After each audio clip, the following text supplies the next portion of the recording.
have seen you on this show for over 10 years, and we still don't know what you do for money. And I'm not asking because I'm a hating ass bitch. I'm asking because I want to get it too.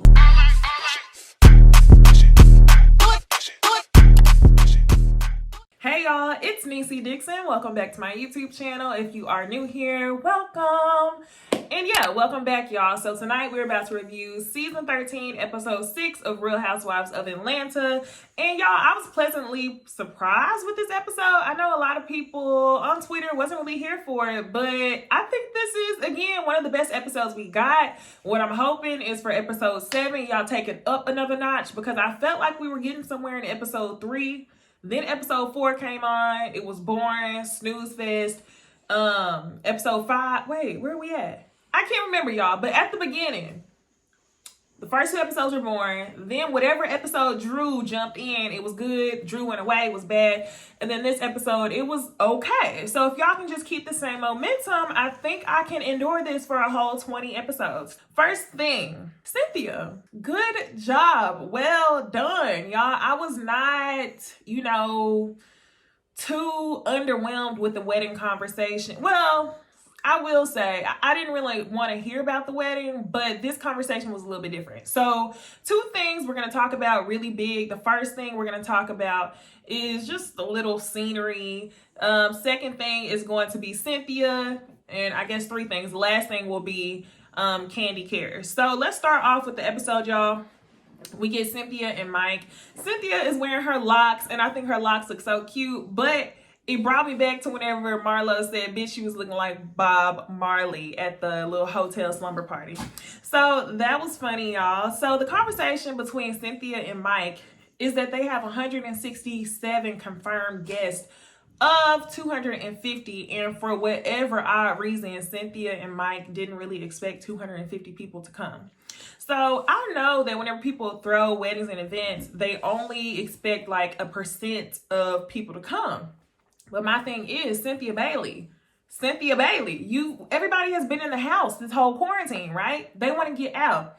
And second thing is, everybody is going to go to a wedding of a Real Housewife if they can go. Like, I think your expectations was that of a normal person and not of cynthiabailey. So my other thing is, if you were so concerned with that amount of people, maybe you shouldn't have had a wedding during a pandemic. Luckily, as of today, we know that nobody from her wedding contracted COVID while they were there. I said contracted like it was a whole STD, y'all. But nobody at her wedding got COVID. So that's good to know. But the whole 167 versus 250, like, Okay. Next, the conversation goes, is Mike allowed to invite Dennis? And y'all, let me go ahead and let y'all know before I get deep into this video. I spent a good portion of the day spray painting, ran right home and watched Real Housewives of Atlanta. So please don't mind me, or better yet, mind your business and don't come for me if you see this black paint under my nails and my hair also caught a little bit of the spray paint. But y'all, back to the video. Mike wants to know if he is allowed to invite Dennis. Cynthia says she doesn't know, that she will speak to our girl, Portia. And now the next thing is Cynthia is considering inviting her own father to her wedding. Now, if y'all have been watching Real Housewives of Atlanta for a minute, y'all know that 3 years ago, Cynthia's mom made a PSA talking about some of the domestic violence that she had to endure from Cynthia's father when she was younger. It got so bad to the point to where she felt like she had to pull out a knife. So I think it's well-known knowledge that Cynthia's mother carries some sort of trauma from the violence that she had to deal with, I don't know how many years ago, 40 years ago or something. Not to discount, but still, y'all. So we get a little bit of Drew this episode, y'all. Drew is deciding to support her man Ralph after the loss of his father, and also after him leaving the house for 3 days without telling anybody where he was. But it seems like on this roller coaster ride that Drew is describing, that right now they are on the up. And y'all know anytime you're on a roller coaster ride and it's up, you're gonna come back down. So it'll be interesting to see where they go the rest of this season. But that's pretty much all we got from Drew, y'all. To keep everything in line, let's go ahead and jump to Portia and Cynthia. So Portia and Cynthia meet up, and Cynthia is trying to get the newest information on Portia and Dennis. And the reason being is because Portia and Dennis are so hot and cold, nobody really knows what's going on. The waitress keeps interrupting as we're trying to get this tea, y'all. And finally, Portia kind of explains that she feels like she's been running from the issues of the affair. And y'all let me know, is this the first time that Portia is saying that there was an affair or not? I don't remember. I mean, I feel like it was years ago. We all knew it was an affair, but she didn't really call it what it was. They had got back together. He re-proposed to her again. So I'm wondering, like, is this affair that she's talking about this time different than the first affair? Y'all comment below and help me out with that one. So she is telling Cynthia that small things happen. Like, for example, she asked him to go get something from downstairs. He took forever, and she literally just snapped. And she still has some issues that haven't been dealt with from the affair, basically. Cynthia wanted to know, was it okay for Dennis to come to the wedding? And Cynthia, you're gonna have to use your coochie credit on that one based on what Portia said. As of now, Portia does not want Dennis at the wedding. Mike wants to invite Dennis anyway, so Portia says, girl, you're gonna have to use that coochie credit and make sure he's not invited. And to me, y'all, I told y'all, I think in episode 1 or 2, whatever it was, I do not want to explore a Dennis and Portia storyline this season. They are on and off and on and off and on and off. And the story has been, I mean, we heard it all before, y'all. The way I feel about this is like, whenever I see Portia and Dennis, she kind of reminds me of one of your girlfriends who's in a relationship with a dude that really ain't shit. And then she talks all this stuff. Yeah, girl, I'ma leave. Yeah, girl, I'ma leave. I deserve more. I'ma leave. And then, you know, you don't hear from your friend for a while. You'd be like, where did she go? Hey, girl, what you doing? And then she picks up the phone and she'd be like, oh, girl, I'm out to dinner right now. My man is buying me food. What? So, y'all, I don't want to explore that Portia and Dennis storyline. I'm over it. Now, you guys, let's go ahead and jump into the Kandi Cares event.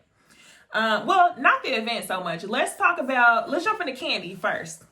So Kandi is working from home. She is talking about an event called Kandi Cares, where she gives back to the community. And Kenya never lied. Kandi is the mayor of Atlanta. Kandi has so many businesses. It's good to see that she has nonprofit organizations as well. So I don't know, this episode, y'all, both with Cynthia and Kandi, I was like, you know what? They actually do add depth to the show. Like, I can tolerate them here 13 seasons in. So it's good to see Kandi doing that. But while Kandi is getting her hair and makeup done, the topic of conversation turns into her baby daddy Block. And Kandi has been working with Eva's husband, Mike Sterling, to go ahead and get that back pay child support. Block owes $92,000 in child support that he has never paid. And at this point, it's Riley's money. Riley's 18, and Kandi wants to set it up to where if he, you know, has to pay the money goes straight to Riley. She don't want none of it. She don't need none of it. But Kandi brings up an interesting point. A lot of people are going to say, oh, well, Kandi, you a millionaire. You don't need it. But he was a millionaire too. So it's like, he should pay what he should pay. Now, her hairstylist says, oh, the judge is going to be like, denied. And I know a lot of people are thinking that. The other good point, I will say, I disagree with the hairstylist about Kandi going after her money. It's Kandi's money. Well, better yet, it's Riley's money that he did not pay. And if he was supposed to pay it, then he should pay it. But the good point she brought up, you waited until Riley turned 18 to try to get the money. So the judge might be like, okay, you went all this time without it. Why now? Other than that, I mean, the fact of the matter is the money was owed. So I really want to know how good of a friend. Is that so Jody? Y'all tell me. Because if it's so Jody, then that's her friend. Because I'm like, ain't none of my, employees going to be talking to me about legal issues with my baby father. So the way I feel about it is, Riley, you should get your money. You're 18 years old and you have other sources of income to get besides your mom. So if your dad owes that to you, get it. I hope that comes to a close while we are watching season 13. I really want to know if Riley ended up getting that money or not. So, y'all, now for the Kandi Cares event. All the ladies show up. Portia shows up early, y'all. She's a public servant now. And Kenya is hating. Portia and Tanya show up first. Kenya shows up next, saying that Portia's there for her photo op. And then, you guys, as the rest of the ladies show up and they're packing, you know, bags together for the families, Portia starts getting into this conversation with Tanya about Dennis coming to the wedding and that Mike says he's going to invite him regardless. And the whole time, she's smiling. And I'm annoyed, y'all. I'm not going to lie. Kenya was right whenever Kenya said, what's the big deal? If y'all are good, then y'all are good. Now, this is where I hate to say it, y'all. I hate to say Kenya's right. This is a game to Portia. It looks like a game. She's smiling the whole time. I think she really likes the chase. She likes the Chanel bags every day. She likes the hot dog money. She likes for him to be reaching out to people and telling people that he wants her.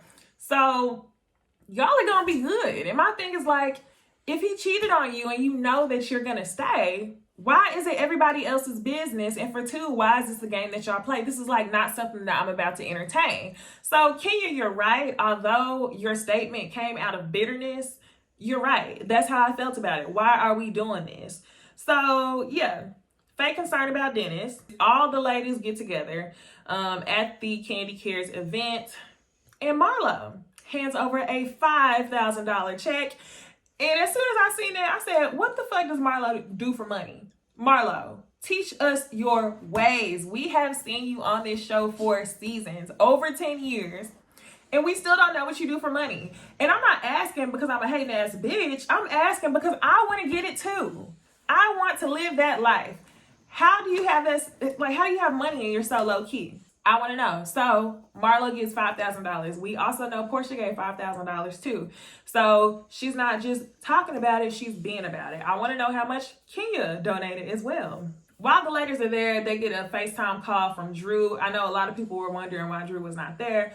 Drew wasn't there because she was still quarantining after her father-in-law's funeral. Kenya is being shady again.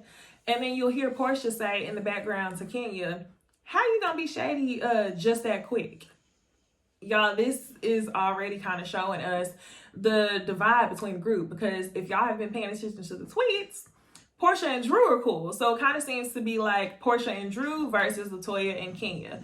So it was cool for Portia to kind of peep that, because at that point in time, I don't even think she really knew Drew. She just knew that they would be neighbors. And Portia is a really nice, friendly girl. So for Kenya to be on the mean girl shit, I would have been like, you doing too much. So Miss Mean Girl, Messy Boots, Bitter Bitch, Kenya tells the ladies that she is going to plan a group trip. Portia brings up the fact that it should be somewhere where they can drive to because it's not safe for everybody to fly right now.